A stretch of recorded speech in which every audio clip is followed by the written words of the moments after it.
Hi guys and welcome back to Average Pundits, your home of all things Premier League. After a frustrating morning of technical difficulties, we're all up and ready to go. As always, I've got co-host Reece Williams with me. Howdy, hey, how's it going? And today we've got the guest, star guest today, Aston Villa lifelong fan, the manager of the Big Dogs at the University of Worcester, the University 14. We've got Mr. Harry O'Neill. Beautiful. Cheers for having me, fellas. Yeah, no worries, mate, no worries. So first thing to do, lads, break down what's happened over the weekend. Oh, yeah. I think the first result to talk about, probably one of the most shocking results. You got Man City and Newcastle. What was going on there? Oh, yeah. In fairness, I was watching this while I was at work, and to be honest, it was just one of the weirdest games I've ever watched in terms of like there was seemingly nothing happened, but there was still, what was it, 1-1 in the end? No, It's 2-2. Yeah. And absolutely, what a result for Newcastle. I think brilliant, to be fair. I mean, like, yeah, again, as I was saying, like, out of literally nothing, all of a sudden, you get a De Bruyne absolute worldie, and then John Joe Shelby. I couldn't tell you which one was better, to be honest. They were both phenomenal. Correct. I mean, goal-wise, probably KDB, but I think the emotional-wise, and for me, John Joe Shelby, because we're now, how many points? Like 11 points above Manchester City now? Liverpool won the league. It's done. I mean, yeah, I'd be very, very shocked if they, like, somehow... I mean, we've been in this away. position before, let's just say that now. Oh, yeah. And we And literally slipped. You have slipped. So... we'll see. I mean, in that game, you look at Manchester City averaging 24 shots in that game, and only 9 of those on target. So not the best return, but Dubravka had a very good game. Like he did. had an absolute worldie of a game. Like the amount of like saves that he pulled off. I'm surprised he didn't get man of the match. To be honest, like he let in 2 goals, but I guess you know the influence of KDB was too much for the game. He's always one of them, though, isn't he? He's that kind of player that dictates the midfield, and then he can come up with something special. Like any other time, that wins that game 2-1 more than likely. Yeah, absolutely. I guess Newcastle. I mean, I think 8 of their last 13 goals have been scored by defenders. Their front, on a real, I think their front three is absolutely appalling sometimes. This season, they have been appalling. I think as individuals, they are fantastic players, and they're all quite promising in their own right. They just haven't gelled. They can't gel together. Not under Steve Bruce. That is like they don't gel with his style of play. Brucey bingo. That's what it is. Again, another kind of controversial game. You got Liverpool and Brighton. A 2-1 win for Liverpool, but a red card for Alisson Becker. Yeah, he's out for the next. I think he's out for the next three games. Am I right in thinking Merseyside derby as well? Yeah. I mean, Everton aren't really that great, so not this season. The drama of that derby could lead to some interesting game potentially, but I think that Virgil van Dijk scoring 2 in this game is he's normally just the rock, and now he's turned the goal scorer. So he is just phenomenal, isn't he? He still came second on the Ballon d'Or, though. Yeah. I mean, like, again, he's amazing. But I mean, I don't think anyone but Messi deserves it this year. He's been playing phenomenal. Again, people have mentioned that it's a case of like, well, who's had the it depends how you look at the Ballon d'Or. It's who either had the best year or who's had the best career, who's the best player. Either way, who's had the best year, you could probably say Van Dijk. Who's obviously the best player, again, there's no shadow of a doubt. I mean, everyone does say that there's quite a bias towards defenders when it comes to the Ballon d'Or, but for Virgil van Dijk to get as high as he has in the Ballon d'Or nominees, it's quite telling to see how much of an impact he's had on our squad. I think it's a testament to him as a player, obviously. But like you mentioned, Harry, I think a lot of the time when the Ballon d'Or is such a controversial trophy, it depends how you view it. I mean, is it the popularity contest? Is it the best attacker? Maybe, but I genuinely think it is. Other than that Modric one the Modric last year, yeah. I think it's always going to be a race between Ronaldo and Messi. I think it needs to be reformed. It definitely needs to be looked at. And it's almost like you need to have some sort of substantial year. I mean, Virgil van Dijk won the Champions League, and you get like UEFA Best Player. I think it's called something like that. So you got the Defender of the Year for the Champions League. What else do you need to win to kind of say, look, I deserve some sort of. I mean, Liverpool beat Barcelona as well on that run to the Champions League. So I mean, what else do you need to kind of go, look, I deserve something like that? Yeah, 100%. Moving on, another comfortable win for Crystal Palace, 2-0. That was away from home against Burnley. Wilfried Zaha and Jeffrey Schlupp with the goals. What are you making of that? A pretty convincing win from Palace there? Or? It's nice to see that Wilfried Zaha is keeping up his form, even though he wanted to move away in the summer. Correct, yeah. That's almost something I was going to say. Like, it's a testament with certain players. Like, they could always kick off and then refuse to play. You've had people like Carlos Tevez and things like that in the past that are just outright just going, well, that's it, I'm not playing, I'll be subbed on. Someone like Zaha, he knows he's incredible for that. Obviously, for Palace themselves, he can almost make or break their season. So for him to almost like stand up and have that attitude, I think is brilliant. The ultimate professional, Wilfried Zaha is. I don't think there's been a game where he hasn't been like so professional in the way that he does play. It's often quite hard to find in modern football. He's a very good player as well. I saw a stat that he's completed over double the most dribbles in the Premier League this season. Yeah. He's just phenomenal. He's about 38 or something like that dribbles, like pass players or something like that. Very good on the ball. Absolutely. He's got very, very good. Very nice footwork. What do we make of West Ham's away win at Chelsea 1-0? Again, love it. I honestly wasn't expecting it, to be honest. No. I thought, with the way West Ham have been, they're a very odd team in terms of form, I believe. So, I mean, for them to come away with a big result like that, I think is brilliant, especially under a Chelsea side at the moment that are really, really rolling. So, I think it's a testament to them. Fair play to them. And it was a dream debut for lifelong West Ham fan David Martin as well. Wow, 33-year-old coming onto the pitch, That was phenomenal, keeping a clean sheet.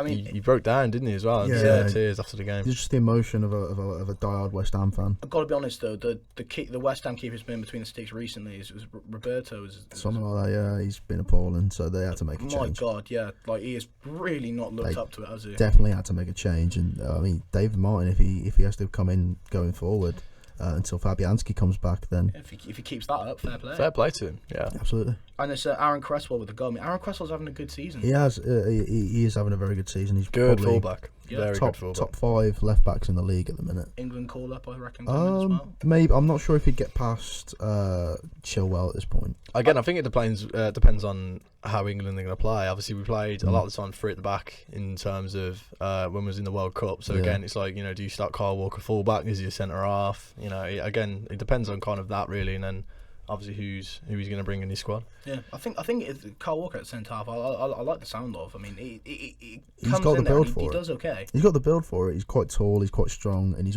just quick. He's very quick. So if that, I mean, maybe we start to play 5 at the back with the England squad, and stick Trent on like a right wing back position. Yeah, there you go. I mean, essentially, again, like what was it before? I think was it? I'm right in thinking Maguire and Stones were the ones in the World Cup, and then obviously Kyle Walker sat almost like in the middle of that two centre halves. I think Maguire will always be that ball winning defender.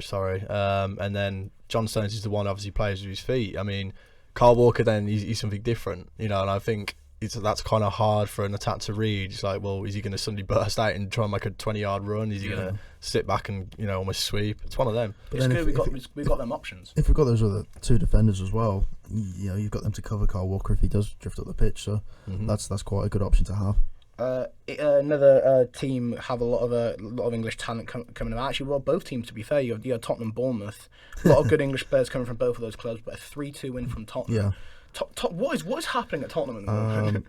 Mourinho is challenging Dele Alli to come out of his skin. He really is, mate. But they've had 3. What have their last results been? They've had a 3-2, 3-2, and no, it was a 4-2, wasn't it? Was it 4-2 against Olympiacos? Oh, and then they've had 2 3-2s in the Prem. Their like last 10-15 minutes are very worrying. I think at some points, they kind of that's obviously a point Mourinho does need to work on. I mean, especially as a coach, it's like, well, you're still conceding 2 goals, and any other situation, 2 goals could mean you lose 2-1, 2-0, you draw 2-2, you drop points. If the attack of Spurs obviously is not currently at their day, Kane doesn't have his day, Dele Alli's injured, whatnot, then you can see 2 goals like that, you could lose a game easy. There's clearly, like you said, there's clearly still questions to be asked there about that Tottenham team, and I reckon possibly come January we might see Mourinho maybe splash a bit of money for that defence. Potentially. It depends on Daniel Levi though. Obviously he tends to be very tight with his money. And he might look at that Tottenham team and go, well, we've just got a new stadium, obviously we got to the Champions League final last year, we've got a world class striker in Harry Kane. It's like, well, what else do we need to change? Ideally, there do needs to be some changes, but I wouldn't surprise me if they just kept their team now until the rest of the season as almost like a write-off and just go, well, Mourinho, see how you do, and then we'll give you what you need in the summer. It could happen. I mean, he's taken Tottenham up to 5th now with those 2 wins, which is obviously what Levy wants. Yeah. So for them to be in a Europa League position, which is what they were, it was 10 times better what they were. Yeah. When Poch was in charge. Tell you what, one last thing to mention about this game. Tell you what, I wouldn't say I wrote him off. Harry Wilson. Earlier in the Harry podcast, Wilson, but yeah. I did put Harry Wilson down as pretty more sure of an that's average player. pretty sure that's his sixth of the competition now. Yeah, he's very, very rapidly, kind of proving me. This is where we get a new Hype Train episode, like completely focusing on it and reshuffling. He's come out of nowhere with things like that. To be honest, like you usually expect your typical suspects with Bournemouth, like Callum Wilson, Josh King.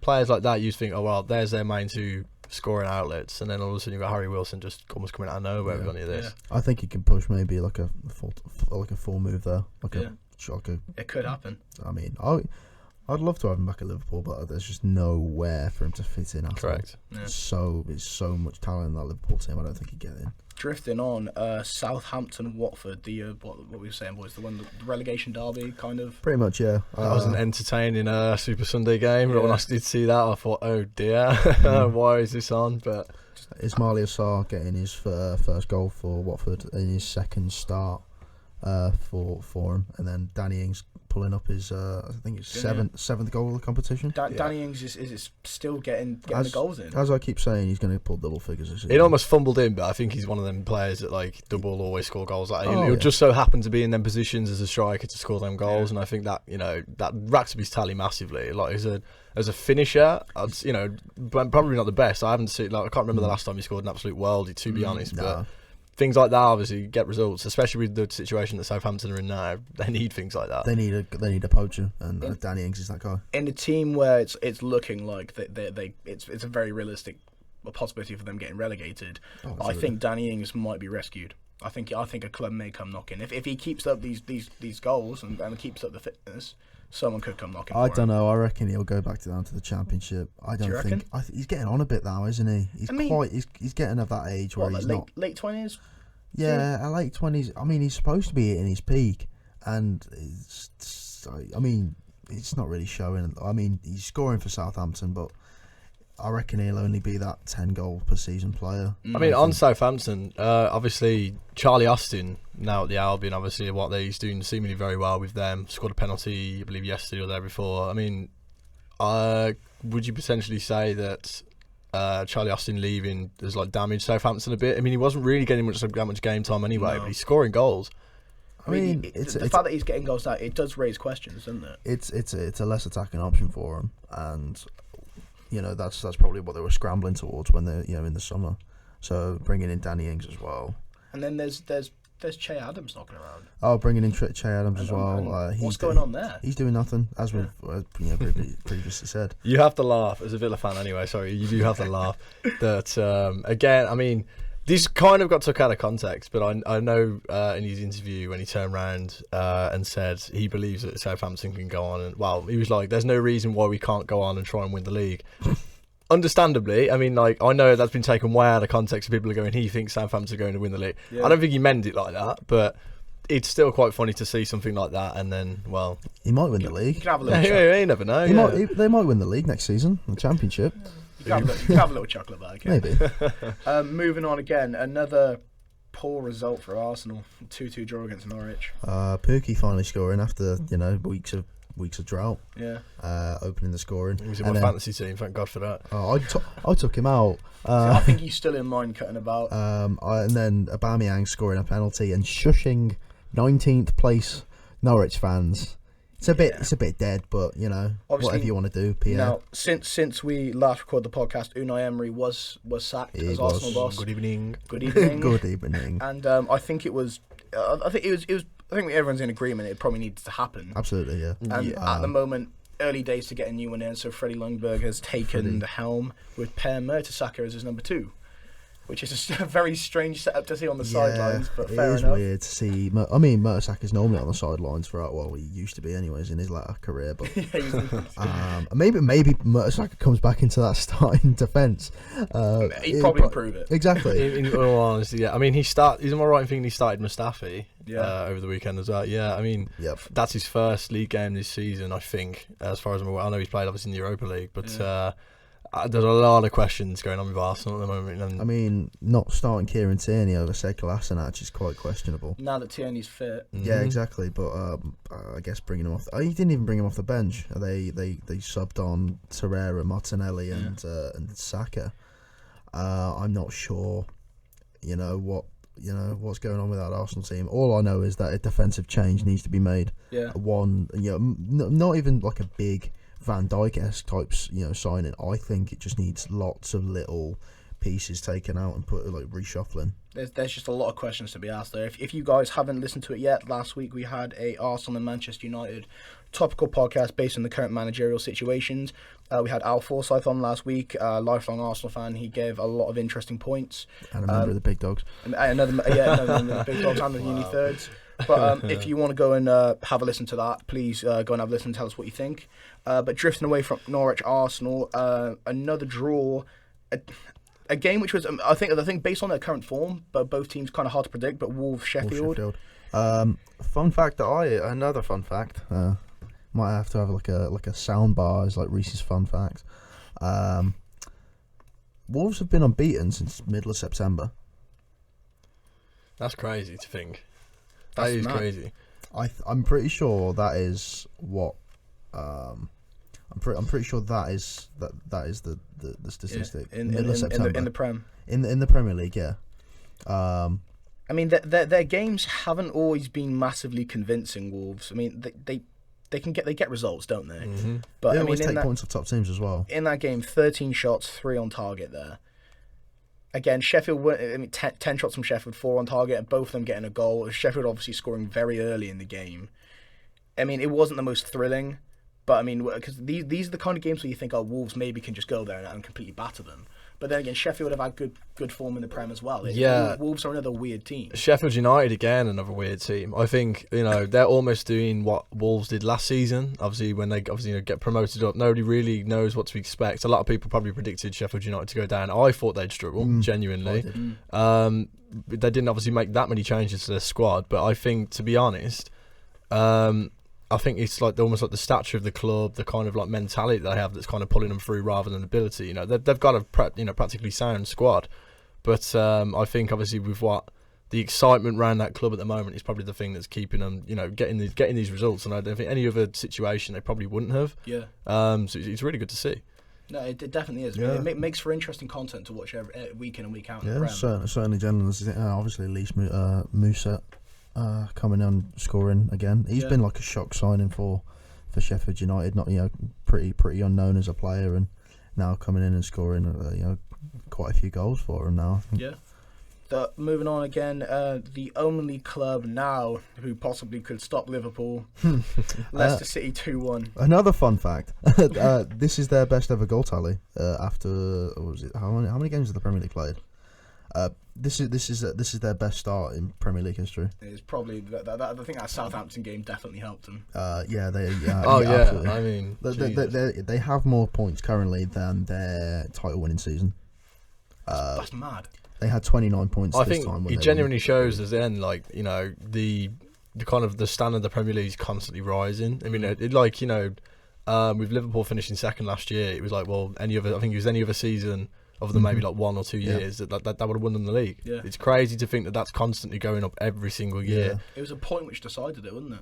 Point, yeah. And if we'd have, if one of the results would have turned our way, it'd have gone to the goal difference. Obviously, that City would have beat us there. But Leicester City have the biggest. Obviously, that Southampton game would have helped them. Yeah. They have the best goal difference in the Premier League as well. So seeing Kelechi Iheanacho on the score sheet, that was weird. It's but been a while since you've seen him cutting about in the and he assisted Jamie Vardy's goal as well. I'm not sure if it was a shot or not, but I still maintain Man City's decision to sell him at the time. I thought was crazy. How much did they sell? It sounds like 25. It was crazy. Yeah. At one point, I remember when he first kind of almost broke out and started scoring a couple of goals. It was almost the same time as Rashford, and people were kind of going, "Well, Man City's got Iheanacho, Man United's got Rashford. Who's going to be the better wonder kid?" And obviously, Rashford ended up going on to do what he's doing now. Yeah. Again, and then Iheanacho kind of just disappeared into the shadows. But fair play to him for kind of coming on, getting himself a goal. Massively. Will he stay at Leicester over the obviously Christmas period into January potentially? I don't think there's many places that'll have him. He's a nice bench player. He comes off the bench, and I mean, he started, didn't he? This any game, opportunity comes, he'll be outside the Prem, won't it? Yeah, I think so. It'd probably be a move away to. I mean, he's still. What is it? 23? 23, 24. So still young. He's got a lot of room to grow. Maybe under the right manager, and maybe Brendan Rodgers is that manager. He's fantastic. He is a phenomenal manager. And then, we've only got one more game to discuss this week. We will drift onto that one in a minute. But first things first, Reece, we've got the hype train this week. So, we're pulling in the station, boys. So we've got a few. Adama Traore. Okay, Adama Traore. As a player, we've mentioned him a few times on the podcast, and as a player, before this season, there were a lot of question marks and a lot of positives. There was some really weird things, but this season he's kind of tying his game a little bit more together. Mm-hmm. For a long time, the problem for me with him, I thought as a dribbler, crazy, speed, brilliant, coming up through that. Yeah, exactly. Strength. I think he's more of an athlete than a footballer, to be honest. Yeah, absolutely. He might be great, obviously, like you said, with dribbling, but stick him on a 100-metre sprint or something like that instead. It's crazy. Without a shadow of a doubt, the fastest player in the Premier League. Maybe even. I think I throw one more person in that ring to challenge him. Maybe Daniel James. Maybe. No. You kidding, man? No. He might not be far off. I don't think. He wouldn't be far off. But I don't think Daniel James is as quick as Adama. Not a chance. I think we'll not with those leg muscles. We'll set up a foot race. We'll see what happens. Not with those. Let's just simulate it on FIFA or something. But right now, Adama Traore this season's found himself getting a few more goals. Obviously, putting him into a bracket, I think is quite difficult. Reece, just remind us again what are the categories we've got to put. So the categories go as we have 5. So it is poor, average, prospect, star, and world class. I think it could very much balance between average and prospect. I think he's still relatively young, obviously. He's 23. Yeah, obviously he originally came from Barcelona. He was at Villa for some stage. Yeah. I thought very exciting, to be honest. I watched his debut, and then I watched the game. I think it was either his home debut or potentially actually his debut himself. He was in the cup. I can't remember who he was against. It was, I think it might have been Notts County, something like that. Very good. Obviously, I was like, got on the ball, started running at people, something that Villa at that time just didn't have. Yeah. And I thought that was amazing. Again, though, as it's developed, it didn't quite work out at Villa for whatever reason. Obviously, he ended up moving on. Again, it's end product for me. Yeah. End product. Especially as a coach, it frustrates me when there's no end product. Either release it sooner, attempt to cross it easier, or just have a shot, and he'll practice your shooting at least. Yeah. And that's kind of, if he, as we've said, he's scoring more goals, creating more opportunities. I think that's kind of going to tip him into a prospect. But he's got to do it more consistently. Otherwise, he can just end up being a bang average player. I think at first, I toyed with the idea of possibly a star player, but the problem being with that is that I think Wolves have the selection of the usual suspects, like 4 or 5 players, which can really impact a game. And I think this season he's put in some really good performances in that category, potentially. But then the Diego Jotas, you've got the Raul Jimenez as well. Doherty is performing out of his skin. And like Moutinho, Neves, there are too many players in that team, I think. However, I don't think, as a defender, there's anything scarier than seeing Adama Traore pick up the ball and run at you. Potentially, mate. I mean, as a defender, I'd end up on the floor. Oh, if he's knocking the ball around you and sprinting around you, I mean, it's game over. Really. He turns it into a foot race. Yeah, and that's not a lot. He will knock it in front of him and just sprint. Yeah, and it sounds very basic. It almost sounds like Sunday League-esque. Yeah. At the end of the day, if he's doing that towards you and he's quicker than you, then a fullback's gonna have a lot of problems. You got the fast kid with the Mercurials on the side. Yeah, you know what I mean. He literally is something like that situation. Yeah, I mean, if we had to put him somewhere, boys, where are we thinking? I'm leaning towards, like, as Harry said, like, he could develop and, like, shoot. He's still young, so it might be. I mean, this carriage is getting quite full, but I might have to say prospect at this point. We agree with that. I'd more than likely agree. Yeah, I mean, the only concern for me, obviously, yes, again, as I said, end product. He's still relatively young, so I think to be a prospect, he's going to have to start to develop now within the next couple of years. He's not going to be that quick forever. Let's be honest. In about 6-7 years' time, there's no chance. So I think if he does it now, brilliant. I think he's a good young prospect. I'd probably say the cut-off is 24, isn't it, for prospect? Yeah, you still play under 23s football, so I think that is the cut-off. Yeah. So, a good little position. I think he can develop into one of the most dangerous and prolific, players in the Premier League if he continues the way to upwards. Be interesting to see where he ends up. Who we got next, Reece? I believe Douglas Luiz. Harry, mate. Well, I mean, I watched his debut. I watched his home debut, should I say, when we lost 2-1 to Bournemouth early on in the season. Again, a game from a Villa perspective we probably shouldn't have lost. We gave 2 very, very silly chances away early on. Yeah. He scored a wonder goal. He's a great technical finish. Again, came from Man City, struggled in terms of Man City to use the work permits, I believe. It was a nightmare for us to try and sign him. But he did very well abroad. I think it was I can't remember, potentially Bilbao, I believe. He did have a shift over in the BBVA. I think yeah. Bilbao was ringing a bell. Obviously, I remember watching a very, very good game against Real Madrid. I couldn't remember if they beat him or not, but He played for Girona. There you go. But I mean, again, I remember putting a very, very good shift against Real Madrid. He's that type of player that's, for a Villa side at the moment, offers something very different. When we have a midfield free of like Hourihane, McGinn, and then he can almost sit in then and be that, or not almost like a ball-winning midfielder, but like he offers something different with his feet. He can ping a pass, he can ping a shot, as we've seen. I mean, as a prospect, potentially, I think he can, he's still relatively young. He's got time to develop. City have got a buyback clause on him, so if he has a brilliant season, we could end up losing him. He's one of those. So, again, it wouldn't surprise me if, you could probably put him into that prospect category. Yeah, I agree. He's still 21. He's only just a year older than me. Yeah.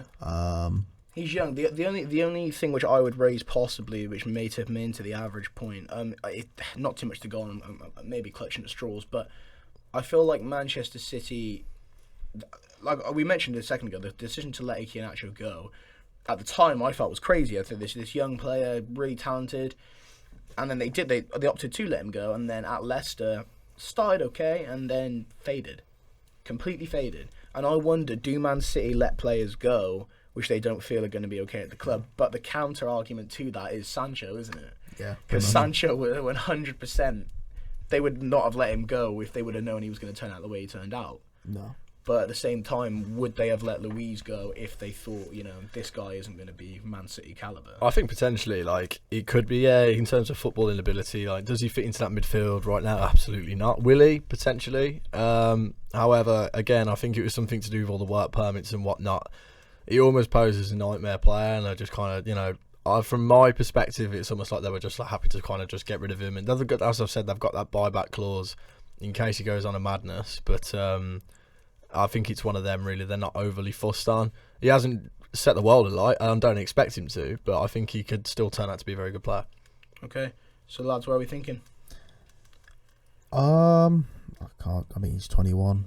There's not really any, It's hard to argue. Unless you're 21 and you're down in the dumps of the League 4. I think that he's definitely a prospect. He's putting in some good performances for Aston Villa, and I can only see him going up, unless obviously horrific injuries can happen. But sky's the limit. Yeah. Yep, completely agree. Okay, there we go, guys. So that, again, is this week's segment of the Hype Train. You can see all of our regular updates on the Instagram page at Average Pundits and on Twitter at Pundits Average. I believe that's correct, Reece? Indeed it is. There we go. It's always backwards on Twitter. It's always, backwards on Twitter, but you can always keep up to date with any of the graphics online. Yeah. This week's topic is Aston Villa. That's why we got Mr. Harry O'Neill on, lifelong Aston Villa fan. The first thing to talk about quickly is the Man United Villa game. That's the last game of the Premier League we haven't spoken about yet. 2-2. I personally predicted the United win for this. I thought it was a case of United at the moment are playing for all or nothing. We categorically need to win. Yeah. Otherwise, Ollie has said to his players that he's expecting to get sacked if the results don't come within the next 2 days. That is the headline on BBC Sport currently. Yeah. Harry, what are you making of this game from a Villa perspective? In all honesty, obviously we played Newcastle on the Monday Night Football and got a result there. I thought that might have been, no disrespect to Man United, I thought that might have been the harder game to try and get a win, or at least points from, than Man United. I think at the moment, Newcastle are a team under Steve Bruce that like to play defensive football. So away from home, they are happily set up shop and just sit there. We got goals from set pieces, which I thought was good. And obviously we got 3 points. And then obviously coming to United, I think, especially away from home, there's no reason as to why we shouldn't give it a go. Again, obviously with the situation they're in, we know they're under pressure. Dean Smith was probably fully aware of that and thought, well, we've got an attacking football inside. We may as well have a go and see what happens. And obviously we got something early on. Peg back again. Jack Grealish misses a sitter. He's offside for another chance. You know, there's in a situation, and there's no reason as to why we can't maybe even get 3 points from that game. There isn't, and that is the sit we're at currently, isn't it? I mean, Aston Villa have been a very valuable addition to the Premier League so far. I would say they've given some very good games. And what a bunch of players they have. You know, Grealish. Oh, what a goal he scored. Yeah. You know. Said it before and I said it again. John McGinn, love him. Wesley's, you know, once he finds his form, he's going to be outstanding.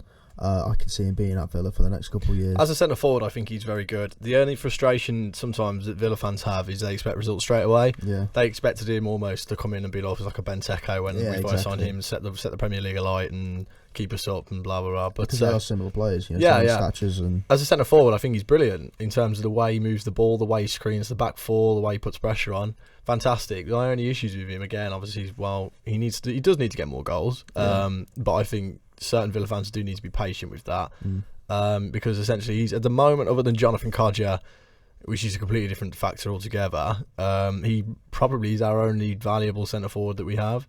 So I think in terms of that, you know, he's a good player. He needs a bit of patience. Exactly. I mean, with that United team that we started, it's the midfield. I mean, Pogba's out. Pogba's currently out, injured. He's coming back fairly soon, I can imagine. I look at that Villa midfield and I look at our midfield and I know which one I'd rather have. Currently, I know which one I'd rather have, and that, as a United fan, is scary. Wow. It's scary, mate.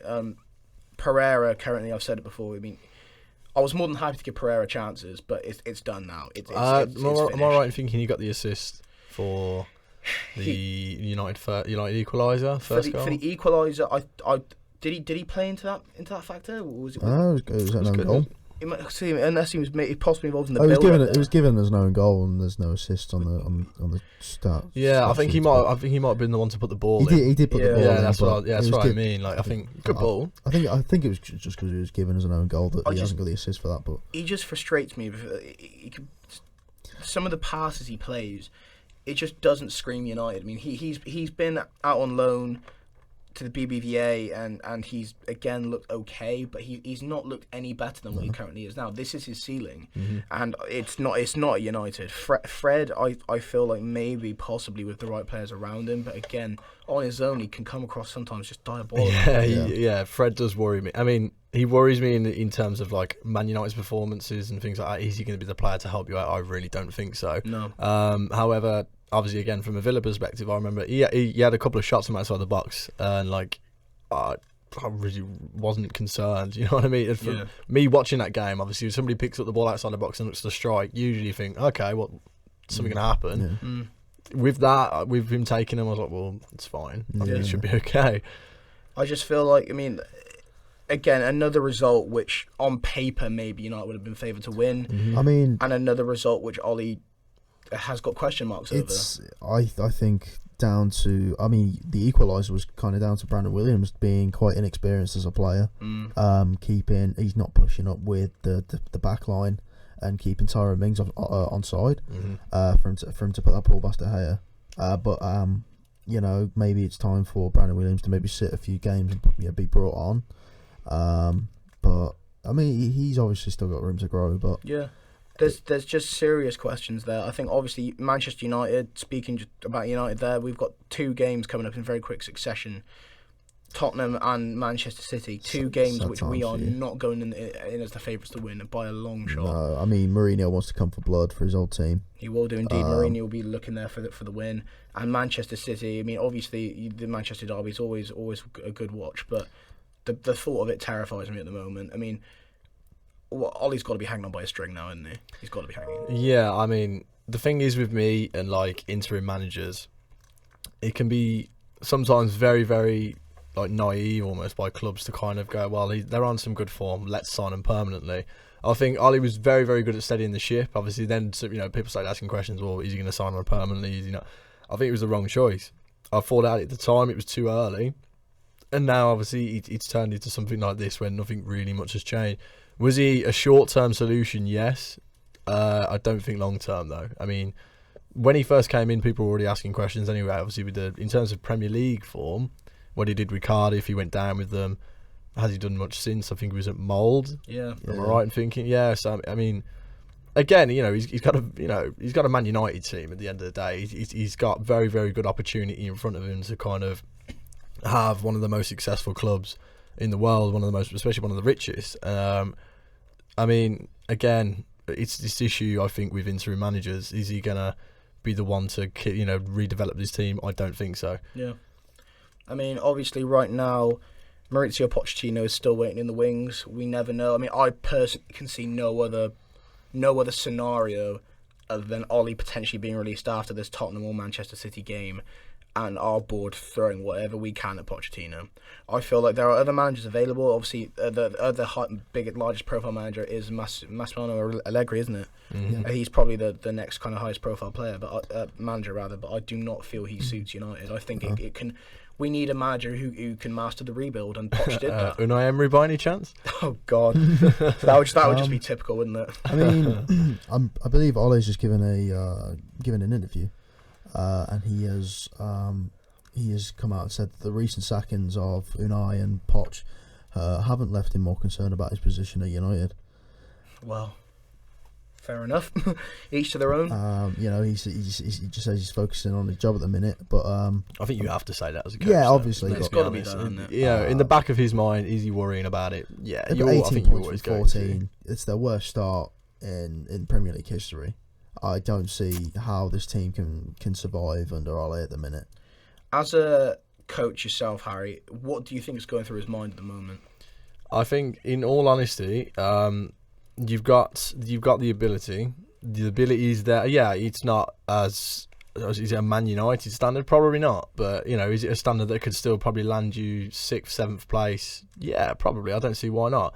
I don't think ability is the real issue, because obviously, again, you've got the money to sign players, and you will. Again, it's a rebuild job. I think what might be going through Ollie's head at the moment is that players don't want it. Players don't play for the badge, and I think it could become a real issue. In terms of if you can compare it to teams like Leicester, for instance, there's that real togetherness, and Brendan Rodgers has come in and developed that real togetherness with them players.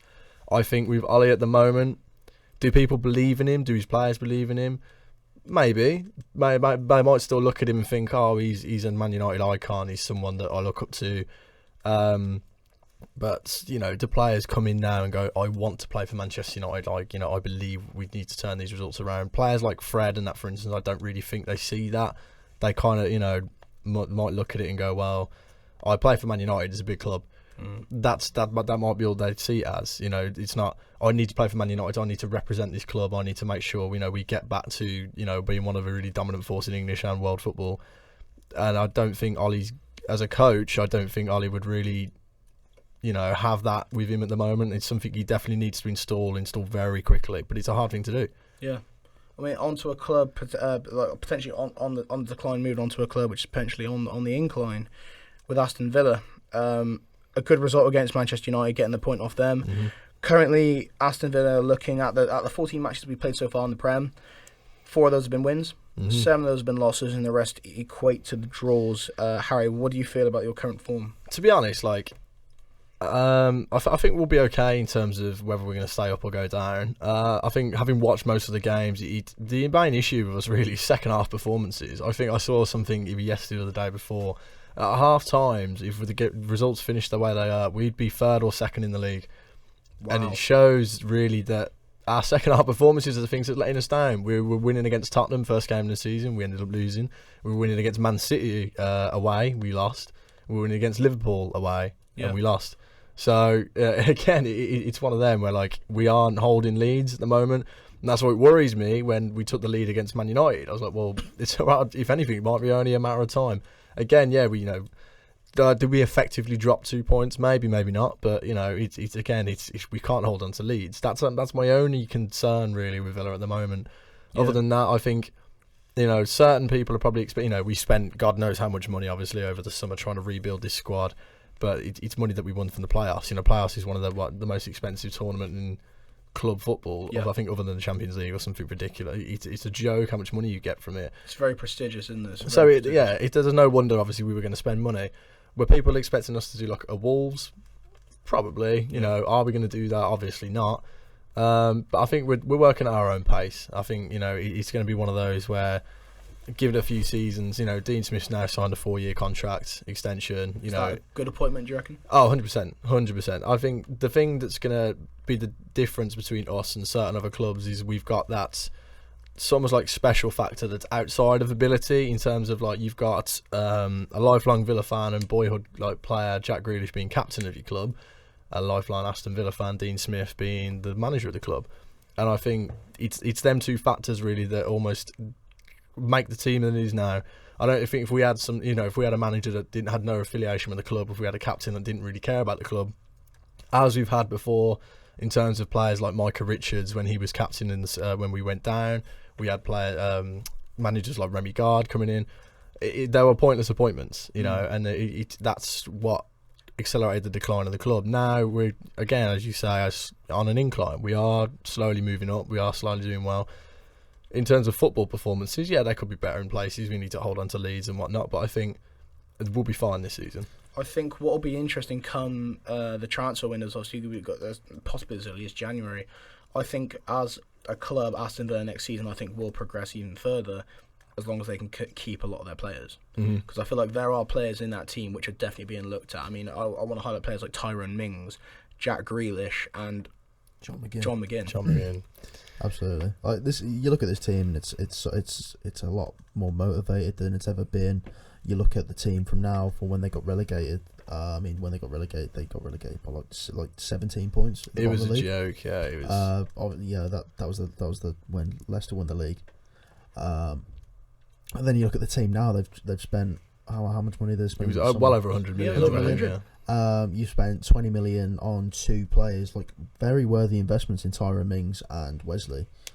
Both players that can grow into their own, and I mean Tyrone Mings especially. He's a natural born leader. I mean, he's not even a Villa fan. Obviously, he's been at Ipswich, he's been at Bournemouth, but you look at him and he looks like a player that it's like he loves the club, he loves Villa, and like especially last season, he was like fundamental really in getting us up. So to sign him on permanent, I think Bournemouth knew what they were doing when they put a 20 million price tag on him. Yeah, they knew how desperately we wanted to have him, so why not put a much bigger price tag on him, and obviously we were going to go for it regardless. I thought, call it 20, 25, maybe even 30. I think we probably still would have pushed for it because he was that essential last season. I think so far he's proved it this season. He's got into the England squad, he's made a couple of caps, and there's players like that. Again, Tom Heaton I think has been an absolute revelation as well. I think it's a steal from Burnley, albeit again they've got Nick Pope. He's a great goalkeeper as well. He's probably on par with Tom Heaton, but to let him go, I think is that we've stole a fantastic goalkeeper there. Great experience keeper. Brought him for quite cheap as well. About £8 million mark. It was for a veteran, experienced Premier League keeper. I mean, crazy. What a buy. I can see him going to the Euros.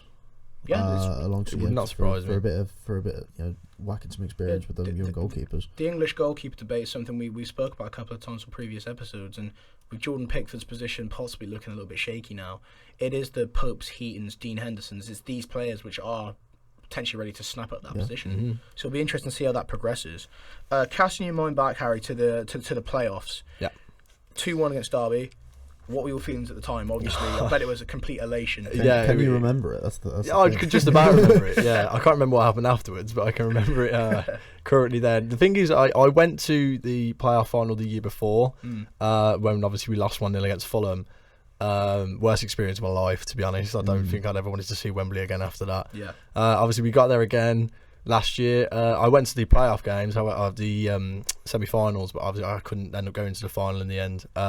So to be honest, to be there, that atmosphere was for me one of the greatest things I've seen. I know a lot of people who went there and said it's literally unbelievable.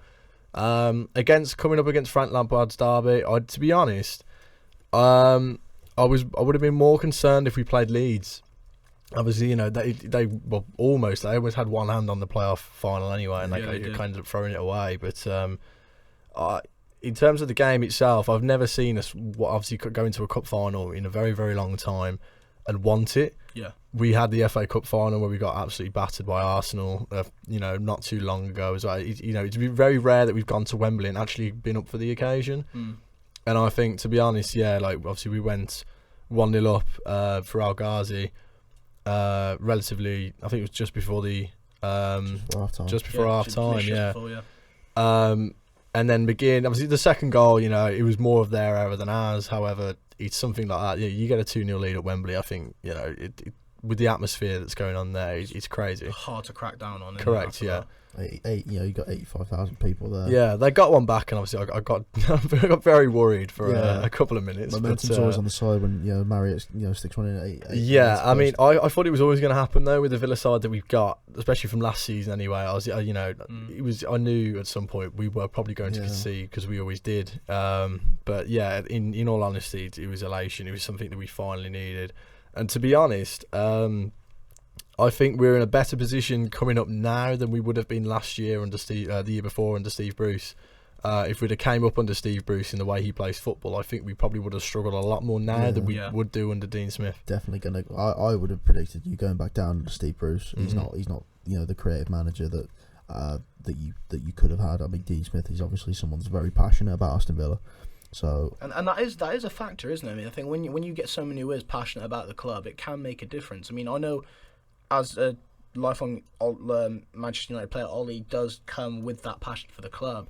Sometimes it works, sometimes it doesn't. Obviously, the players have to believe you as well. That's the thing. I think at the moment you've got, as you say, obviously, like Ollie's obviously a diehard Manchester United player, fan player. He's been there, done that. So he's got the fans backing. Well, he had the fans backing. I don't know if he still does, but obviously, he's got that history. Do the Man United players kind of coincide with that? Probably not. Again, which is the issue. Whereas you look at Dean Smith, you've got him, who's obviously the passionate Villa fan. So there's a fairy tale story there. But then you also who's the guy underneath him? You've got Grealish. He's obviously a boyhood Villa fan. So you've got the gaffer and the captain. Essentially, the two ones that help the fans to kind of look at that and go, wow, we've got Villa fans running the club. Essentially, from a footballing perspective anyway, and that then broadcasts it onto the players. You've got leaders like Tyrone Mings, things like that. And I think, again, with United, they need a couple of players that really, really want to just grab people by the scruff of the neck and go, look, play for the club. Yeah, I think that's right. I think that is what I think that club is. The club's missing.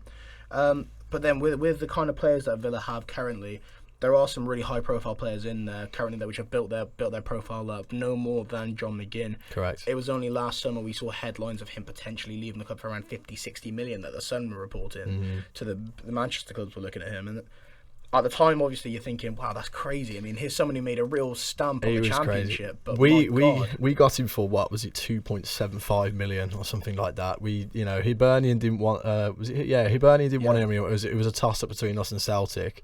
And he decided to come to English football, albeit in the second division, but, he decided, I'll give it a go. 2.75 million again, crazy. Absolute steal. Considering, people look at it and say, Villa have spent all this money and they're only sat 14th, 15th, but if you actually look at it from a real perspective, one of our best players is Jack Grealish, who obviously we didn't pay a single penny for. Our arguably next best player is John McGinn, we spent 2 million on. It's crazy, we've spent a lot of money obviously, but it's players like that when you look and go how cheap we actually got them for, and they're the biggest players in the club so far. If they did leave, you're looking potentially at 18, 90 plus million. I mean, potentially. I mean, the club was in turmoil. Was it? Going into last year, obviously near the end of last year, in terms, we nearly obviously went into administration at some point. Yeah. So we nearly ended up having to sell. Spurs came in for Grealish, I think it was a stupid amount of money. It was something silly. I could not believe that didn't happen. I thought that was going to happen. I think it was something like 20 million and Josh Onoma. Something silly like that. And you look at that now and we was obviously trying desperately to say no, but it was getting very, very close to the point where, in order to save the club, we almost had to let him go. Yeah. And he knew that going into the first game of the season. We beat Hull away 3-1, I believe. Jack played in that game, and I remember he got subbed off about 10 minutes to go, and he looked like he was crying. He thought that would have been his last game for the club. It's crazy to think now, after we had obviously another takeover with two new owners, brilliant people, but they saved the club. It's crazy to see, isn't it? That with financial takeovers, you can literally see the entire dynamic change. Crazy. Happened with Man City, it's happened with Villa, and now potential to happen with Charlton Athletic. Yeah, They've heard just about been taken over. They have been taken over by they are now the richest club in English football. Based on their owners. That's They are okay. they have more money than Sheikh Mansour. I mean, if Tony Khan. If that investment goes into the club, that's the only issue. You've got to hope that they spend money. If they spend money in the next couple of transfer windows, I see Charlton Athletic in the Premier League. Absolutely. Bonkers, isn't it? It was similar to us. Like, the only issue with us last season when we took over, obviously everyone was thinking, oh my God, we're going to spend all this money now. It was financial fair play. In the Championship, you can only spend a certain amount without. You can't buy the league. You can't buy the Championship. Basically, they will ridicule you for it. You look at Birmingham City. Obviously, had a points deduction through financial fair play issues. We almost did. We got investigated into it, but a couple of clubs accused us of just about got away with it, I think. But again, we've Charlton. If they spend wisely in the Championship, get themselves into the Premier League, that's when they can start unloading 50, 60 million on players. It's crazy. Could happen the second they get in, couldn't it? Absolutely. 100%. Like a complete trigger. But then again, though, do you feel that Villa can keep hold of these big profile players? Because, like you said, I don't think it's long before people come knocking. Jack Grealish especially. I mean, he's someone who I've never known over the years what my opinions of Grealish have been. You only have to talk to a couple of Blues fans, and you can get a complete warped opinion from the Blues fans based on their. He's very unpopular in the Premier League in general. I think for some ridiculous reason, people call him divers, people call him this, that, and the other. People say he's got attitude, and he's got a bit of an ego about him. But I think that's what makes him. You need someone like that. He's not. He's humble in himself. He's humble to the extent that he stayed with Aston Villa, and arguably he probably shouldn't have last year. And I think with players like Grealish, players like McGinn, again, very, very good players. If they keep having a fantastic season as they are now, Grealish could potentially end up going to the Euros. I mean, even McGinn really with Scotland, it's something like that. Will clubs look at them? Undoubtedly. I think undoubtedly clubs will look at, clubs like Man United, for instance. If they need central midfielders, they need a new midfield, they might look at him. Will they go? I don't think there's a chance that Grealish is going. No, I don't think so, unless it's a ridiculous amount of money, not for him but for the club. I think he will probably 9 times out of 10 say no. I don't think wages and whatnot really bother him. I think for a player like that, I think they need to believe in the journey, and they need to believe in what that club's going to try and do. Yeah. And I feel like wherever he does end up, if he does leave, he will have to be on board with their plan. I think at the moment it would have to take Villa to either, if we got relegated this season, for example. I mean, we still could, but I mean, if we do get relegated, and I think that would be it. Then I think if anything, it would be down to us to kind of let Jack go out of courtesy, to go, look, you deserve to enhance your career. There is no point you playing in the Championship. It's silly. Again with McGinn, I think he would end up having to move on as well. So I think staying up for us this season is absolutely vital. Until then, as you say, in terms of a journey, we're a club that's trying to build, trying to go on an incline. So long as we don't stagnate for a couple of years, if we have a couple of seasons where we are battling for relegation and things like that, then probably it might be a time for him to move on to almost like a top 6 club. But as long as we keep growing, keep progressing, I can't see any reason as to why they wouldn't leave. Investment in the right areas is probably what is needed to just keep the stability of the team, to keep the momentum of the team, to keep that going, to keep these players. Obviously, you've got to build the team around these players like John McGinn and Jack Grealish, to keep them on. And obviously, like you say, relegation can't happen at all. No. Otherwise, these players are going to jump ship. Yeah. I don't think that Wesley is going to enjoy rainy nights at Stoke, to be honest. No. So, nor Douglas Luiz at all. So, how do you improve the team? currently, how do you improve that Villa team? How do you take it to the next step? What are the kind of players that you would like to bring in? We definitely need another striker. I think Wesley is, again, as I said before, a very good centre forward. But from me, a coach's point of view, you don't want one centre forward, and you don't want one centre forward. You don't want a load of centre forwards that play exactly the same. I think the issue at the moment is that Wesley's this big centre forward. He's tough on the ball. He's hard to he's very good. His hold up play is quite good. He's good in the air. When that doesn't work, and when we need to try and make balls in behind, try and get people running in behind, do we have a quick striker that can do that? No. I think Jonathan Kodja, he's all right, but he's not. I don't think he's Premier League level. I don't think he's really cracked it at Premier League level. No, I'd agree with Albeit he maybe hasn't got the chance to yet. He's come off the bench a couple of times and whatnot, but I think Championship's his level. So I mean, he's 29 years of age. Yeah, exactly. So I mean, think he's hit his ceiling as a talent. Yeah, he's quick, but he's getting to that stage where he might start to slow down. He's in his last year of his contract as well, and I think, from as far as I'm aware, we're probably prepared to listen to offers for him. Yeah. However, with you can just go on a free. I think he will end up just going on a free to like a Championship club at some point, which again means we need another striker. The only other striker we do have is the young Keenan Davis. But he plays exactly the same as Wesley. He's a big centre forward, good in the air, not very quick. Again, we need something more. We need something different to offer. So the only two places I'd really look would be a striker and just an extra wide player. I think which we are looking to try and pick up in the summer, in January anyway. I can see Villa spending big money on another wide player. I think. Would you get rid of anyone? I'd die up maybe Jota. Obviously, signed him for Birmingham. He hasn't really had the impact. He hasn't took off. Strange signing, wasn't it? He was a strange one. I think Dean Smith done it because he obviously had him at Brentford. He must have been very good at Brentford, obviously, before he moved on to Blues. And if you'd have probably, asked Blues fans when he was at the club, they probably would have said, yeah, he's not too bad, he's okay. If you ask him now, they go, oh, he was crap anyway, we don't need him. Yeah. But for me, I think, I don't like slow wingers. I don't have it with my team. I don't, if you say you play out wide, I expect you to be relatively quick, or at least have a little short burst of pace. Yeah. If you're slow, that worries me because I like, I'm a big fan of like attacking wide play football. If you haven't got that pace to get down the line and kind of cause problems to defenders, then players like Jota wouldn't get in my team. If I was Dean Smith, for example, so again, and that's what's going on currently. He's not really getting into the team. You've got Grealish has now started to play onto the left-hand side, despite, he's played number 10 before as well, but now he's drifting off onto the left. El Ghazi's a bit more on the right, and then you've got Trezeguet. Where does Jota fit in that? I don't think he does. It's hard to see a position for him. No. Speaking of striking options, like maybe like a 4-4-2 tandem, like you got Wesley and then another pairing. Who would you see Villa picking up in maybe January or the summer? Trying to sign.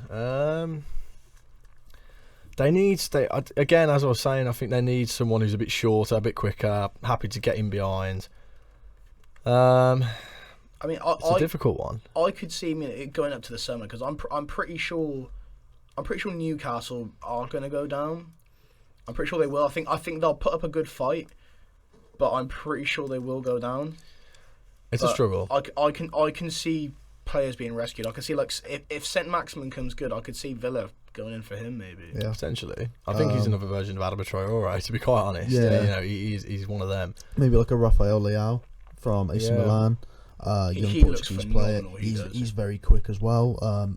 So obviously you got Wesley holding up the ball, and then maybe turn, playing those behind balls. I mean at the moment we've been playing 4-2-3-1 and 4-3-3. Are probably our main two formations. So Wes has kind of been up on his own. With then either Grealish as a number 10 coming in behind him, or if Grealish has gone out wide, then obviously it's Grealish and El Ghazi, the kind of two that will run past him. That's the basic game plan anyway. So I mean, in terms of, I honestly don't think we'd look for a striker in January. I think it would be more of a summer job where we've got more money to kind of blow out. Basically, I think another winger might be needed just to fill that hole for Jota, because I think his time's pretty much done before he even started really. Other than that though, I think we'll probably have a quiet window in January. Yeah. I think we said before, we said it again. I mean, like you mentioned about players that could possibly come from abroad. The allure of the Premier League now is way too tantalising to resist. You have so many players that just want to play English football. It's not just give it a taste. It's not even the top 6 anymore. People can come in from all sorts. Yeah, of like St Maximin went and Jolinton went to Newcastle. Yeah. I have no idea why, but it does puzzle me. But it's the magic of Steve Bruce, mate. It wouldn't surprise me if like some of these, like I mean, Moise Keane came in the summer, didn't he? Yeah. So my laptop has just died. So I don't see why players like Jonathan Davis or Palland wouldn't come to the Premier League and give it a taste. It would be something very interesting to see on the rise.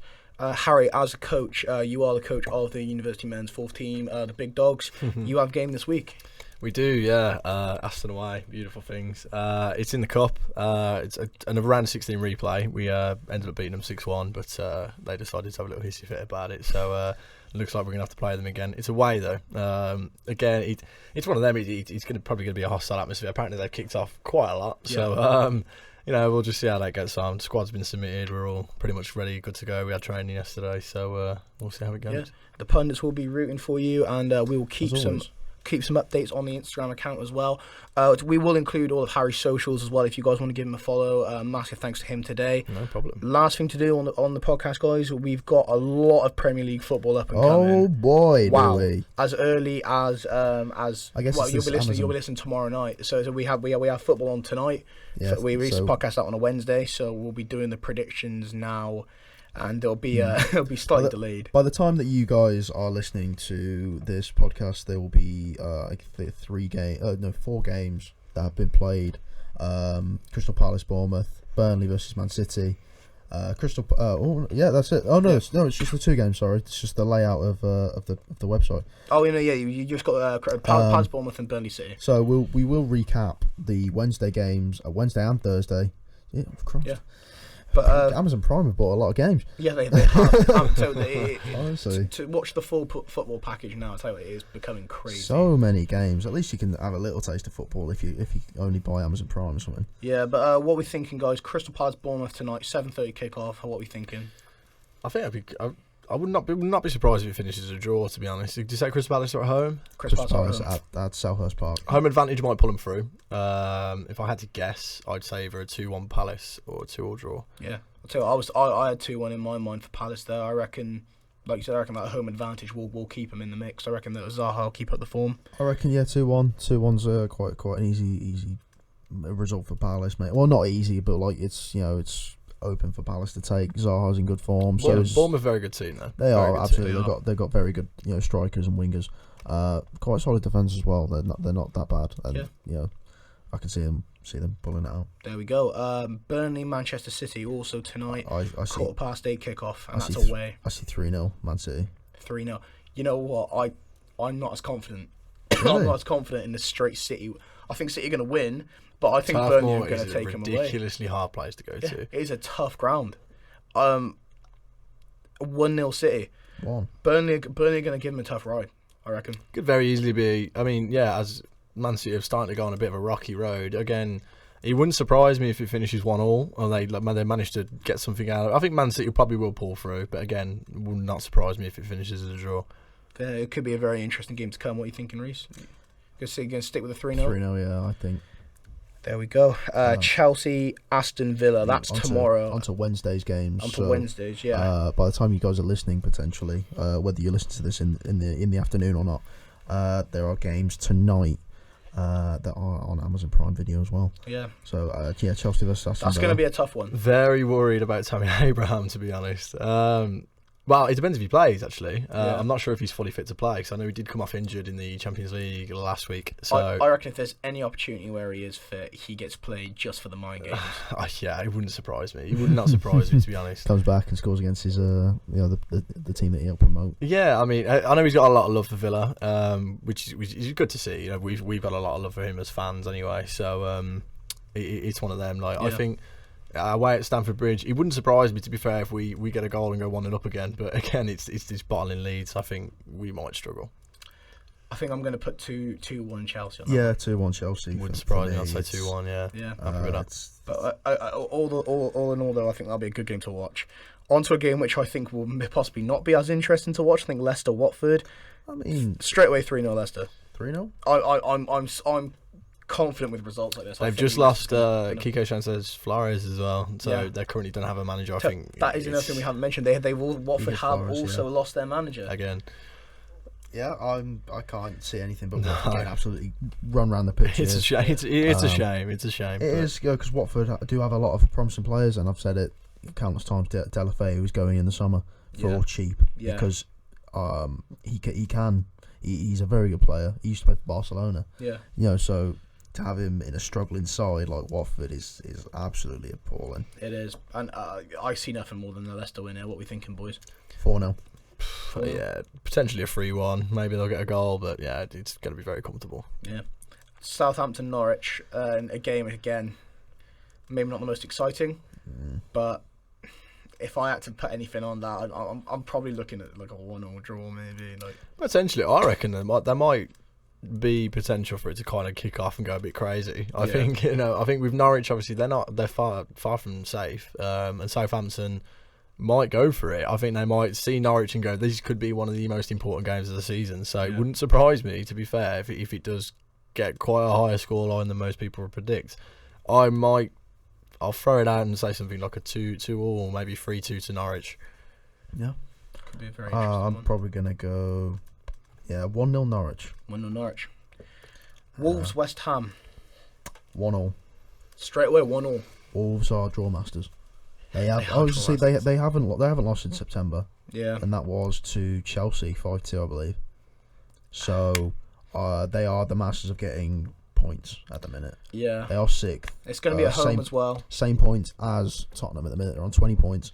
And that's just that. I can't see it. I mean, West Ham as well coming off the win against Chelsea. Yeah, the Molyneux's a tough ground to go to. I mean, like you said, West Ham coming off the back of that result could make it a bit more interesting possibly.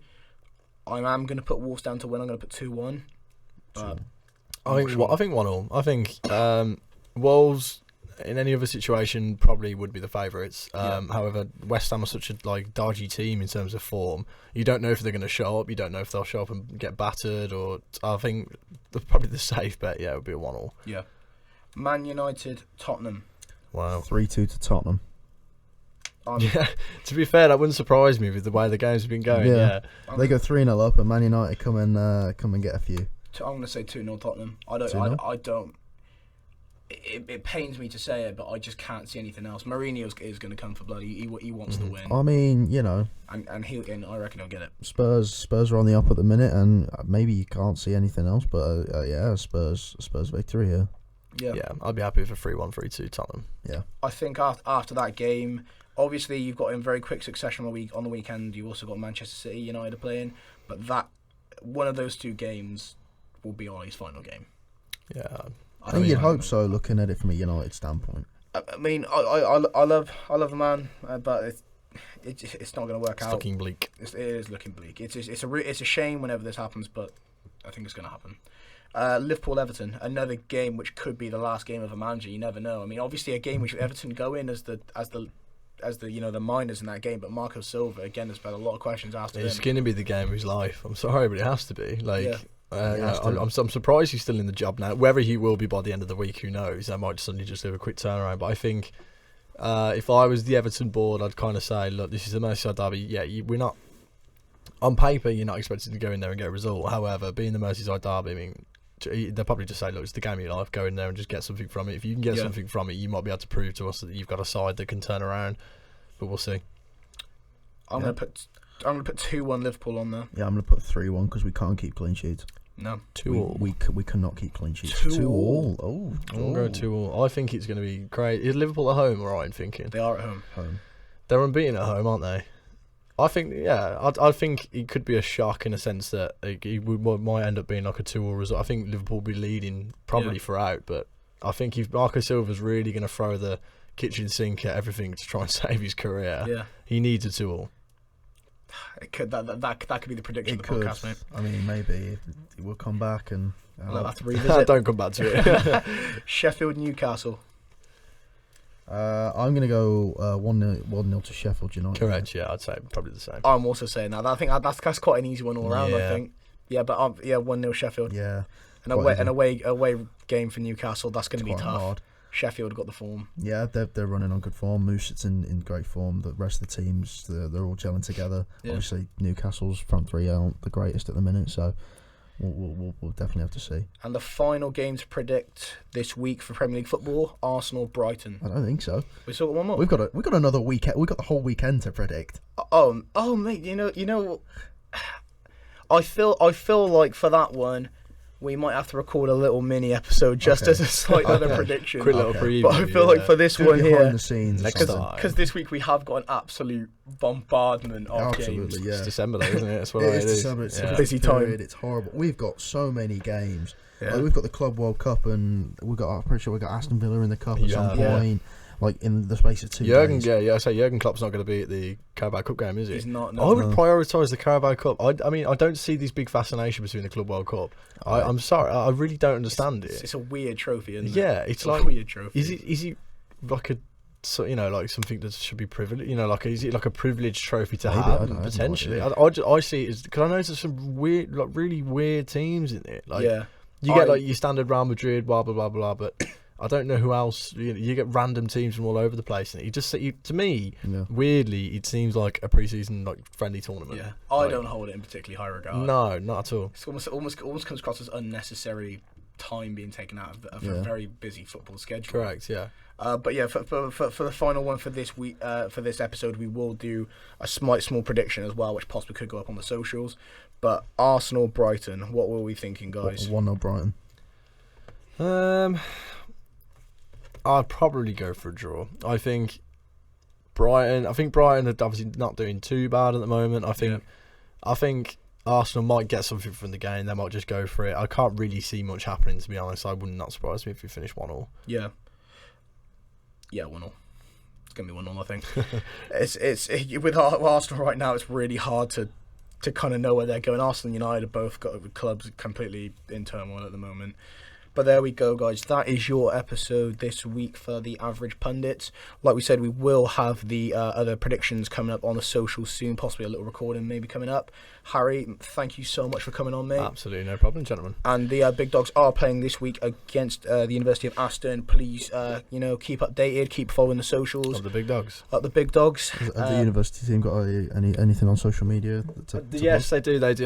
There's University of Worcester men's football. You can follow them on Insta. They tend to do also on Twitter as well. They tend to do most of the posts about all 5 games. I believe all 5 university football teams are playing on Wednesday, so they tend to give updates of what the scores are.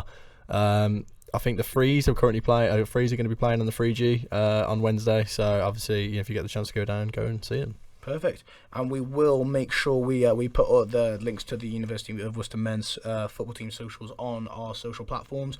You can follow us on Instagram at Average Pundits and on Twitter at Pundits Average.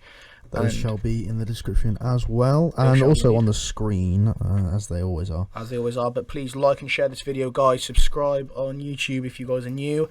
And thank you very much. We will see you guys very soon.